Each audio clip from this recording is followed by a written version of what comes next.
Bismillahirrahmanirrahim. Assalamualaikum warahmatullahi wabarakatuh. Alhamdulillahilladzi arsala rasulahu bil huda wa dinil haq liyudhhirahu 'alad dini kulli wa kafa billahi syahida. Allahumma sholli ala Muhammad wa ala alihi washabihi ajmain. Rabbi shrah li sadri wa yassir li amri wahlul 'uqdatam min lisani yafqahu qawli. Bapak Ibu yang dirahmati Allah, dalam kesempatan kali ini marilah selalu kita panjatkan puji syukur kehadirat Allah Subhanahu wa taala yang atas segala limpahan karunia dan nikmatnya kita masih diberi kemudahan, kelancaran dalam menjalankan ibadah di bulan yang suci ini. Semoga sampai akhir Ramadan nanti kita masih selalu diberi kesehatan, kemudahan, sehingga insya Allah kita mendapat predikat manusia yang bertakwa. Dan sholawat serta salam semoga selalu tercurahkan kepada junjungan kita Nabi besar Muhammad Sallallahu Alaihi Wasallam yang insya Allah nanti syafaatnya kita terima di yaumil akhir. Amin amin ya alamin. Bapak Ibu yang dirahmati Allah, dalam kesempatan kali ini saya ingin menyampaikan tentang hikmah dari perang Badar dan perang Hunain. Di dalam surat Al-Anfal dan surat At-Taubah, Allah menyandingkan surat Al-Anfal dengan At-Taubah itu bersebelahan. Al-Anfal dulu baru At-Taubah. Di dalam surat Al-Anfal kita ketahui bersama bahwa di situ diceritakan dari ayat 5 diceritakan tentang perang Badar. Di situ niat awal dari perang Badar itu adalah kaum muslimin akan menghadang bukan pasukan tapi karavan dagang dari yang diketuai oleh Abu Sufyan.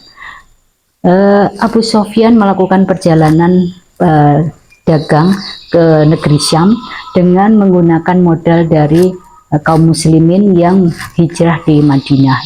Jadi harta kekayaan orang muslimin yang ada di Mekah kemudian ditinggal hijrah ke Madinah itu digunakan oleh Abu Sufyan untuk modal dagang ke negeri Syam.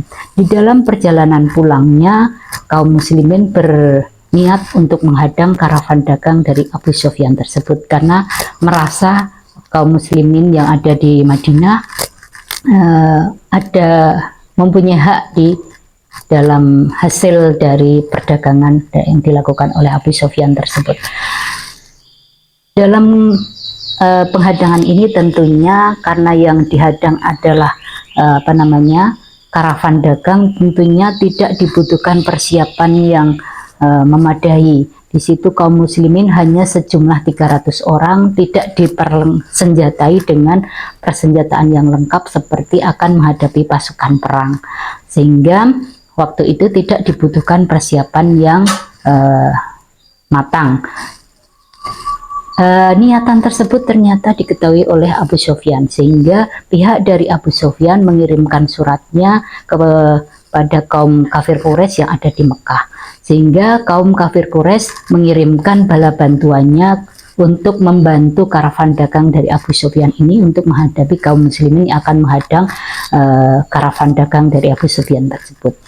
Sehingga dalam kesempatan kali ini, dalam hal ini karavan dagang kaum muslimin yang hanya 300 orang tidak dipersenjatai dengan persenjataan yang lengkap harus menghadapi kaum kafir Quraisy yang jumlahnya 1000, 3 kali lipat dari kaum muslimin, dengan dipersenjatai dengan persenjataan perang yang komplit.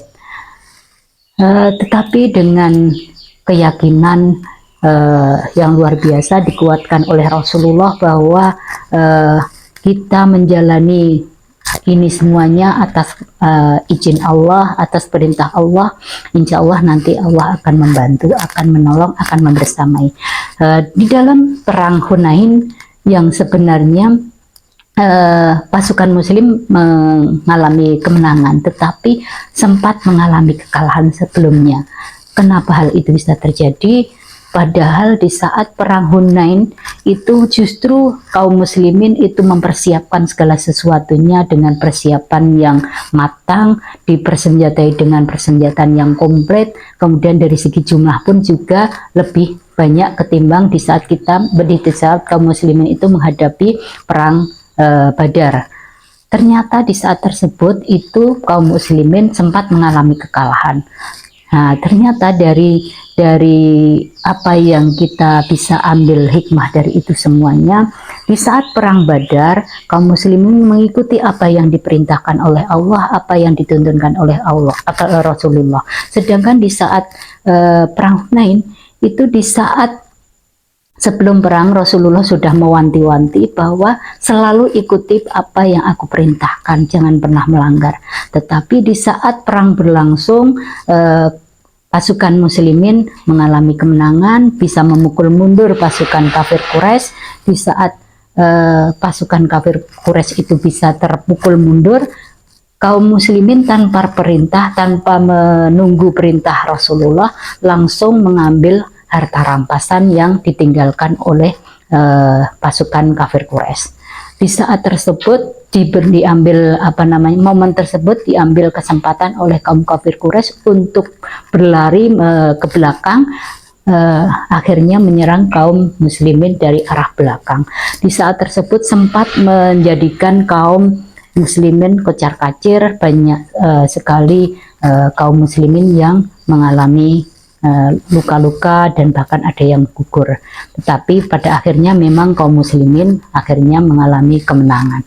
Nah, dari dua peperangan tersebut kita bisa mengambil hikmah, bisa mengambil pelajaran bahwa di saat kita dalam kondisi tidak siap, tidak dipersenjatai atau dibekali dengan sesuatu yang menurut lahiriah kita itu sesuatu yang mendukung, tetapi di saat kita mengikuti apa yang Allah tuntunkan, apa yang Allah ajarkan, insya Allah kemenangan, kabar gembira akan kita dapatkan. Tetapi di saat kita walaupun dipersenjatai dengan persenjataan yang komplit, segala sesuatunya memadai, segala sesuatunya ketika kita perhitungkan secara lahiriah itu bisa memperoleh kemenangan, tetapi di saat kita tidak mengikuti apa yang Allah tuntunkan, apa yang Rasulullah ajarkan, ternyata kita bisa mengalami kegagalan.